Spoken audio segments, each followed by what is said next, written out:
학교에서 날아온 한 통의 전화로 통쾌한 복수가 시작되었다.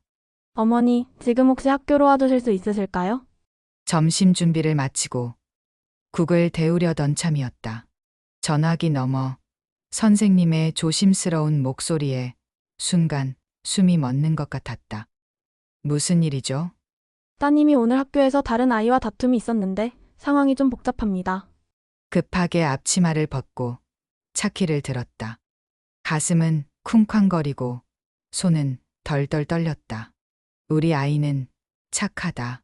친구를 때리거나 먼저 싸움을 거는 애가 아니다.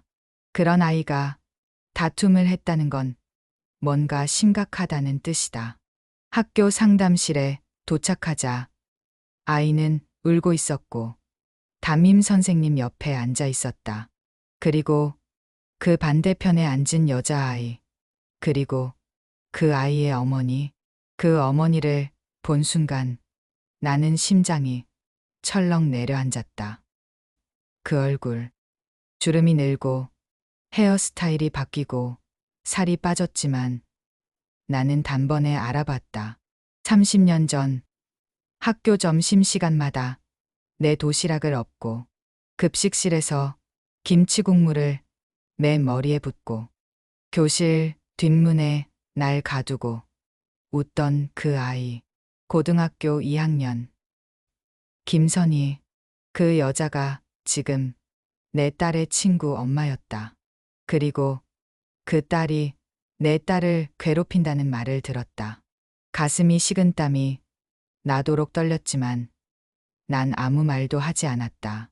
그냥 조용히 그 아이와 그 여자를 바라보았다. 담임 선생님의 설명은 이랬다.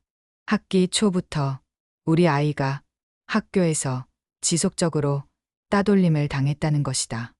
누군가 점심시간 때 급식실에서 음식을 엎고 체육복을 창밖으로 던지고 교과서에 낙서를 해놓았다고 했다. 나는 조용히 딸의 얼굴을 바라봤다. 눈가가 벌겋게 부어 있었다. 왜 말 안 했어? 엄마가 바쁠까봐. 가슴이 철렁 내려앉았다. 예전에 내가 그랬다. 엄마에게 말하지 못하고 늘 혼자 참았다. 매일 김선희 무리에게 괴롭힘을 당하면서도 집에선 아무 말 못하고 그냥 베개에 얼굴 묻고 울던 나. 그 아이, 김선희의 딸은 내 딸에게 물건을 빌려간 뒤 돌려주지 않았고 물건을 돌려달라고 하자 제 냄새나 촌스러워라며 반 전체 앞에서 조롱했다고 했다. 게다가 교실 단체 채팅방에서 거지 X라며 대놓고 비웃는 글까지. 참았다. 그리고 돌아보았다. 김선희, 그 여자는 내 눈을 피했다. 하지만 그 눈빛엔 나를 알아봤다는 게 분명했다. 서로 말은 하지 않았지만 우리는 동시에 알아챘다. 30년 전 똑같은 일이 지금 우리 아이에게 반복되고 있다는 걸. 그리고 가해자는 다시 그녀의 집안이었다. 나는 조용히 그날을 떠올렸다. 그 애들이랑 한 반이었던 2학년 7반 교실. 한겨울 창문이 얼어붙은 날. 나는 짧은 치마를 입고 벌벌 떨고 있었고 그 애들은 내 목도리를 빼서 돌리며 웃었다. 얘들아, 얘 이거 하나밖에 없다며? 엄마가 시장에서 1,000원 주고 산 거래. 그리고는 그 목도리를 쓰레기통에 던졌다. 담임은 아무 말도 하지 않았다. 그 교실, 그 냄새, 그 멸시. 모든 게 지금 이 공간에서 겹쳐졌다. 그 순간 난 결심했다. 이번엔 절대 조용히 당하지 않겠다고. 그때처럼 울고만 있진 않겠다고. 며칠 후 학교 측은 학폭위 일정을 잡았다. 가해자, 피해자, 그리고 양쪽 부모가 함께 참석해야 한다는 통보였다. 그날 회의실 문을 열고 들어섰을 때 나는 다시 한번 마음속으로 싸늘한 무언가가 지나가는 걸 느꼈다. 김선희가 나와 마주 앉았다. 그녀의 얼굴은 창백했고 눈가는 화장으로 가려지지 않을 만큼 푸석했다. 서로 인사는 하지 않았다. 그저 무표정하게 서로를 바라봤을 뿐이다.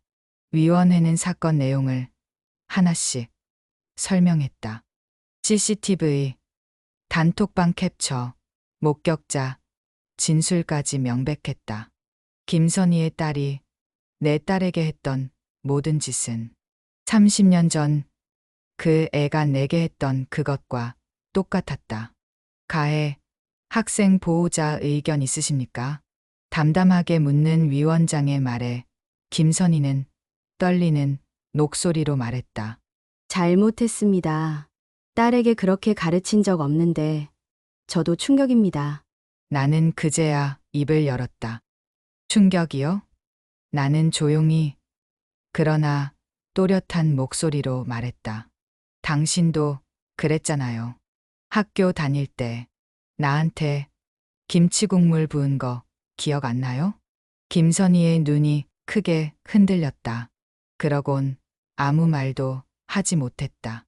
그저 눈을 피하고 손가락을 만지작거리며 입술을 꼭 다물었다. 내 말이 거짓이 아니라는 걸 그 자리에 모두가 눈치챘다. 위원 중 한 명이 조용히 말을 이었다. 그럼 피해자 보호자께서는 이 상황을 과거 경험과 연결 지으신다는 말씀이신가요? 나는 고개를 끄덕였다.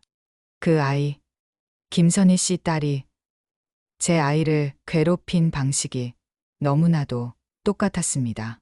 그래서 처음부터 알아챘어요. 김선희의 딸이 엄마를 향해 속삭였다. 엄마 진짜야? 엄마가 그랬어? 그 순간 김선희의 어깨가 축 처졌다.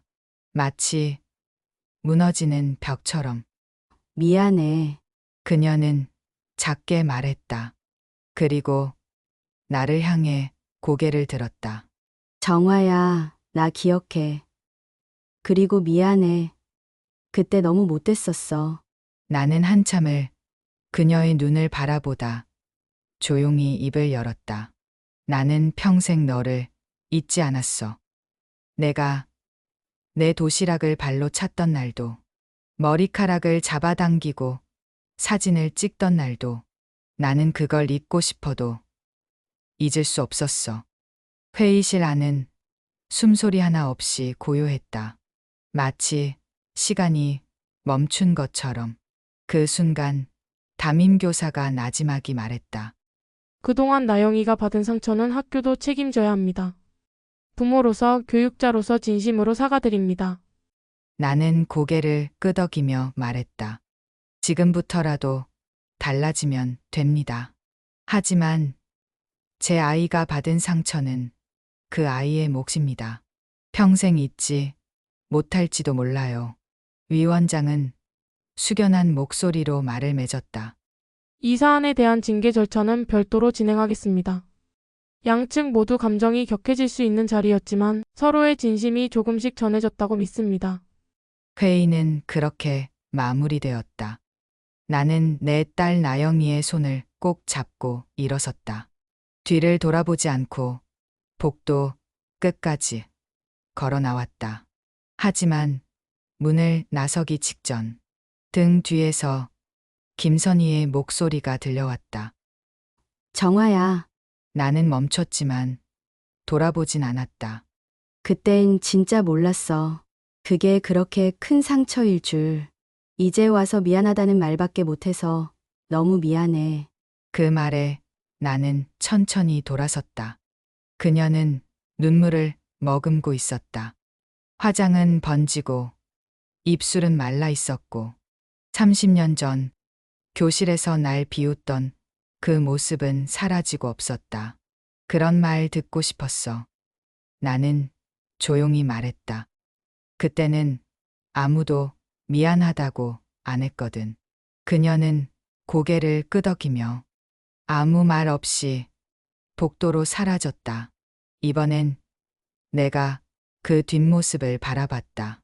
나는 속으로 생각했다. 이게 진짜 복수다. 소리 지르지 않고도 울게 만들 수 있는 사람으로 살아온 것. 그게 내가 이긴 방식이다.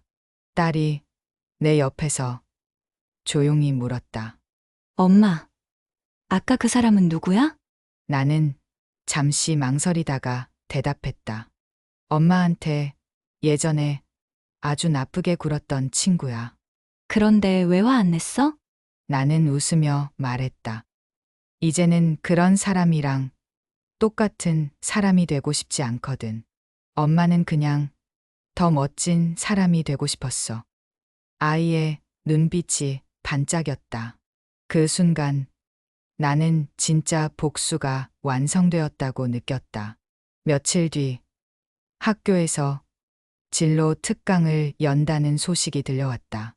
학부모 중 지역 전문가를 초청해 강연을 듣는 자리라고 했다.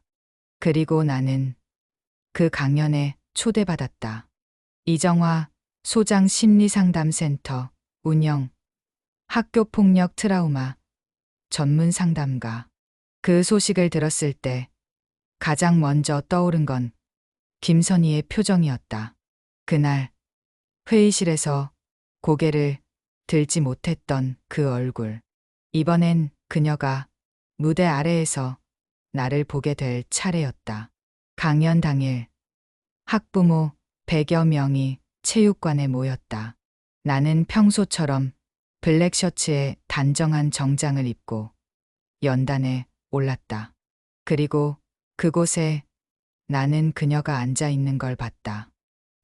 김선희, 맨 뒷줄 사람들 사이에 파묻혀 앉아 있었지만 나는 단번에 알아볼 수 있었다. 나는 차분히 입을 열었다.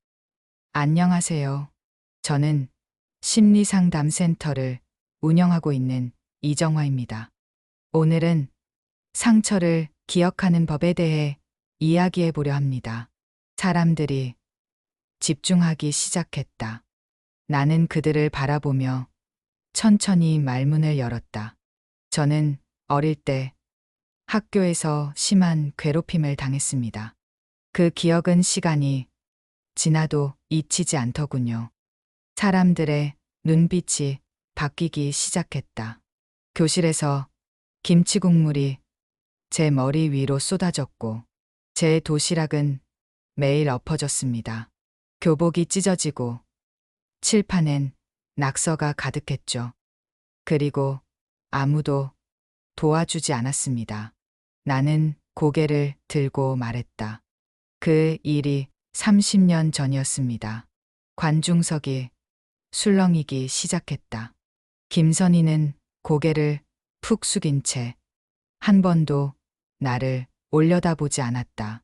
그런데요, 놀라운 건 나는 잠시 숨을 고르고 말을 이었다. 지금 제 딸이 똑같은 일을 겪고 있다는 겁니다. 사람들은 나를 바라봤고 나는 담담히 말했다.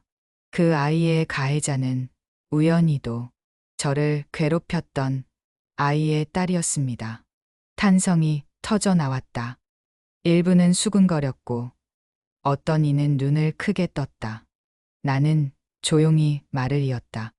처음엔 분노가 치밀었습니다. 하지만 저는 제가 그때 그 아이들처럼 되지 않기로 결심했죠. 김선희의 어깨가 미세하게 떨렸다. 나는 그녀를 보지 않으려 했지만 시야 한쪽에서 그 떨림이 느껴졌다. 그래서 저는 아이에게 말했습니다. 내 잘못이 아니야. 사람이 누구인지보다 그 상처를 어떻게 마주하느냐가 더 중요해. 강연장은 조용했다. 누군가 훌쩍이며 눈물을 훔쳤고 나는 마지막 말을 꺼냈다. 과거는 지울 수 없습니다. 하지만 그 기억을 이기는 방법은 있습니다. 당당하게 살아가는 것. 다시는 그 누구에게도 침묵하지 않는 것. 그날의 강연은 그렇게 끝났다. 나는 연단에서 내려오며 관중들을 바라봤다. 그리고 끝자락에 앉은 그녀, 김선희가 조용히 자리에서 일어나 나를 향해 깊이 인사하는 걸 봤다. 말은 없었다. 하지만 그 인사는 30년 전 내게 하지 못했던 단 한마디. 미안해. 그 자체였다. 그걸로 충분했다. 강연이 끝난 지 일주일쯤 지났을까. 상담센터로 한 통의 예약 문자가 도착했다. 중학생 딸의 문제로 상담 받고 싶습니다. 보낸 사람 이름은 나 찍었다. 김선희. 나는 잠시 망설였다. 그녀가 왜 나를 찾았을까? 아마도 딸 문제 때문일 것이다. 아이를 괴롭히던 아이가 어쩌면 지금은 상처를 입었을지도 모른다. 예약 시간, 문이 열리고 그녀가 딸과 함께 들어왔다. 딸은 낯빛이 어두웠고 김선희는 고개를 숙인 채 조용히 앉았다. 나는 상담 기록지를 펼치며 물었다. 상담받을 친구가 누구죠? 김선희는 작게 말했다. 제 딸이요. 혜인이. 아이의 눈엔 눈물이 고여 있었다. 나는 부드럽게 물었다. 혜인아, 무슨 일 있었니? 아이는 한참을 망설이다 말문을 열었다. 요즘 학교에서 애들이 다 나를 피해요. 내가 예전에 나영이를 괴롭혔다는 걸 알고 나서 선생님도 친구들도 나를 이상하게 봐요. 나는 고개를 끄덕이며 물었다. 그럼 지금 제일 힘든 건 뭐야? 혼자라는 거요. 예전엔 내가 다른 애들 무시했는데 지금은 내가 투명인간 같아요. 그 말에 김선희가 고개를 떨궜다. 눈가가 붉어지고 손이 떨리는 게 보였다. 그녀는 딸을 보며 떨리는 목소리로 말했다. 정화야, 내 딸 좀 도와줄 수 있을까? 나는 한동안 아무 말도 하지 않았다. 30년 전 그 교실에서 나를 향해 웃으며 도시락을 걷어찼던 그 아이의 눈빛이 떠올랐다. 그리고 지금 같은 얼굴로 고개를 숙이고 있는 딸의 모습. 선희야, 내가 조용히 입을 열었다. 그녀가 놀란 듯 고개를 들었다. 내가 너한테 뭘 해줬으면 좋겠어? 그 질문에 그녀는 아무 대답도 하지 못했다. 그저 딸의 손을 붙잡고 눈물만 흘렸다. 나는 아이를 향해 물었다. 혜인아, 너 정말 달라지고 싶니? 아이는 고개를 끄덕였다. 그럼 그 용기를 행동으로 보여줘야 해. 선생님이 도와줄게. 하지만 너도 너 자신을 바꿀 용기가 있어야 해. 아이의 눈에 눈물이 또르르 흘렀다. 진짜 미안해요, 나영이한테. 그땐 내가 잘못한 줄도 몰랐어요. 그냥 엄마가 늘 하던 말을 따라했어요. 그 말에 내 심장이 철렁 내려앉았다. 아이의 말은 분명했다. 김선희가 했던 말과 태도 그대로 딸에게 전해졌던 것이다. 나는 조용히 말했다. 상처는 말로 전해지지 않아. 행동으로, 태도로 아주 오래 가는 거야. 그날 상담은 그렇게 끝이 났다. 아이에게 다음 상담 일정을 주고 김선희에게는 조용히 인사했다. 정말 달라지고 싶다면 이 아이부터 바르게 키워. 김선희는 고개를 숙인 채 작게 고맙다고 말했다. 그리고 나는 천천히 문을 닫았다. 이번엔 울지 않았다. 가해자였던 그녀가 이제는 딸의 손을 잡고 용서를 구하러 온 모습을 보며 나는 아주 오래 묵은 무언가가 조금은 녹아내리는 걸 느꼈다. 몇 달 후 나는 학교로부터 또 한 번 초대를 받았다.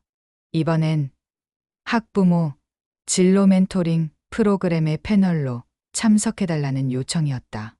아이들의 꿈과 상처를 이야기할 수 있는 자리. 나는 망설이지 않고 수락했다.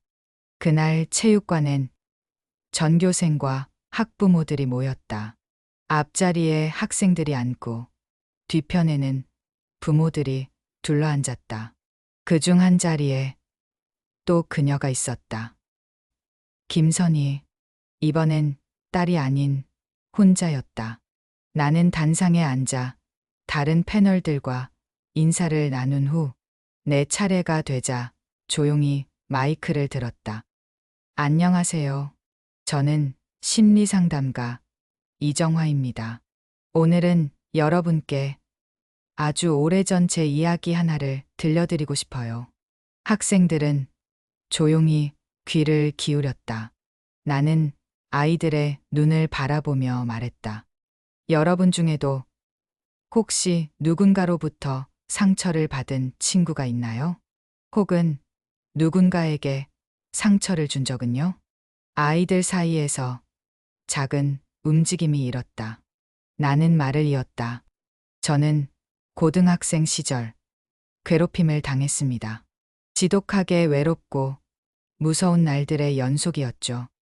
하지만 시간이 흘러 저는 상처를 이겨내고 상담가가 되었습니다.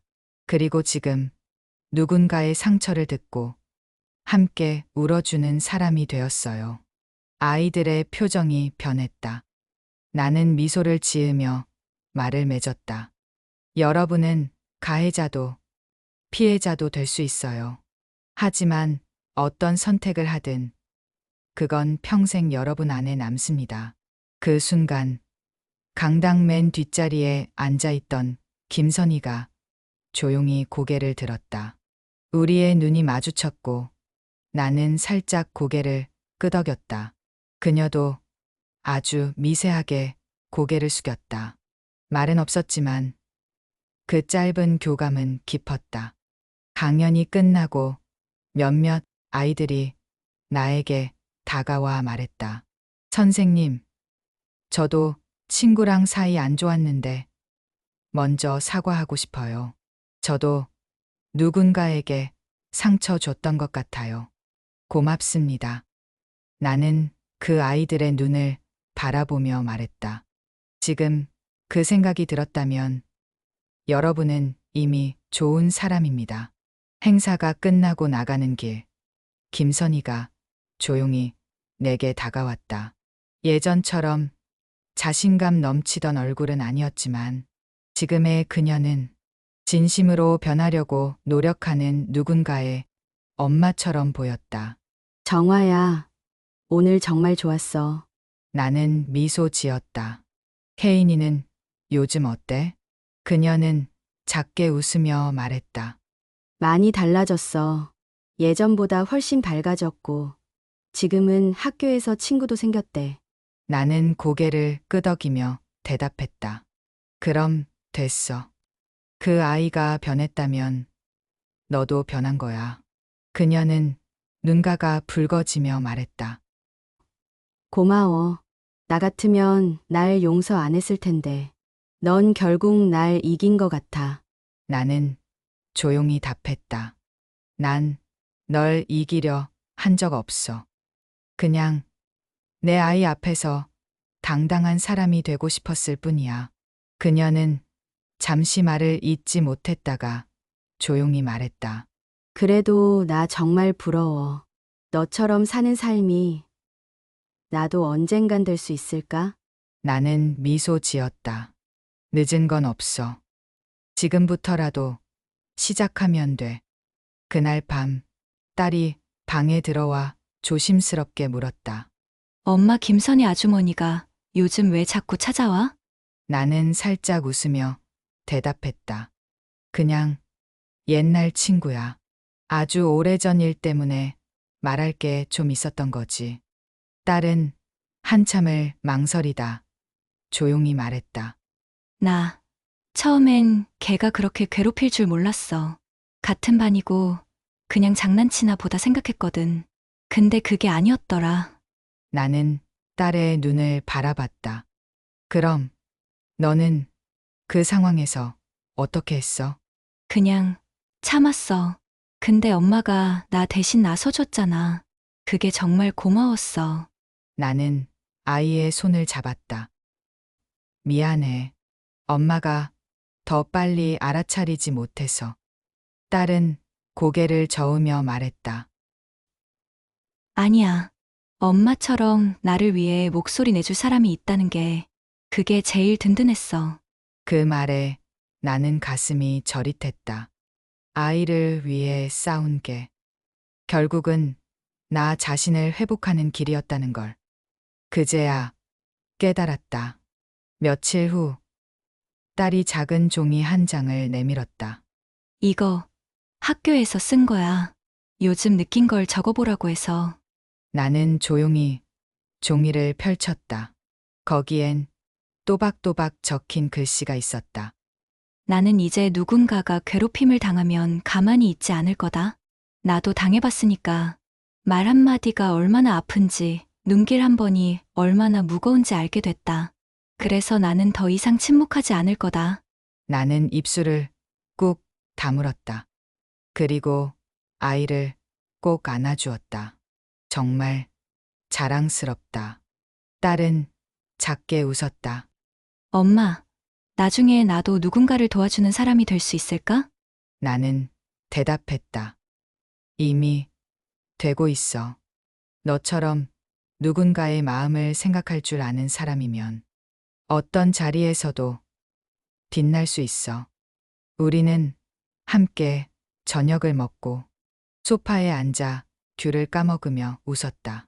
아무 일도 없는 듯 평범한 저녁이었지만 내 마음은 그 어느 때보다 따뜻했다. 그날 밤 나는 일기장을 꺼내 오랜만에 펜을 들었다. 오늘 나는 나를 괴롭혔던 사람과 손을 잡았다. 그 손은 예전보다 약해졌고 떨리고 있었지만 분명히 진심이 느껴졌다. 그리고 우리 아이는 상처를 딛고 조금 더 단단해졌다. 나는 이 순간을 기억할 것이다. 복수는 이긴 사람이 하는 게 아니라 마음이 자유로워진 사람이 하는 거라는 걸. 나는 마지막 문장을 쓰고 조용히 불을 끄고 누웠다. 눈을 감자 아주 오래전 교실 창밖에서 들리던 겨울 바람 소리가 다시 들려오는 듯했다. 그 소리가 이젠 더 이상 춥지 않았다. 여러분도 혹시 과거의 상처 때문에 지금도 마음 한켠이 시리신가요? 그 상처는 결코 여러분을 무너뜨릴 수 없습니다. 오히려 여러분을 더 단단하게, 더 깊이 있는 사람으로 만들 겁니다. 이 이야기 공감되셨다면 무료인 구독과 댓글, 그리고 따뜻한 응원의 한마디 남겨주세요. 큰 힘이 됩니다. 긴 이야기 들어주셔서 감사합니다.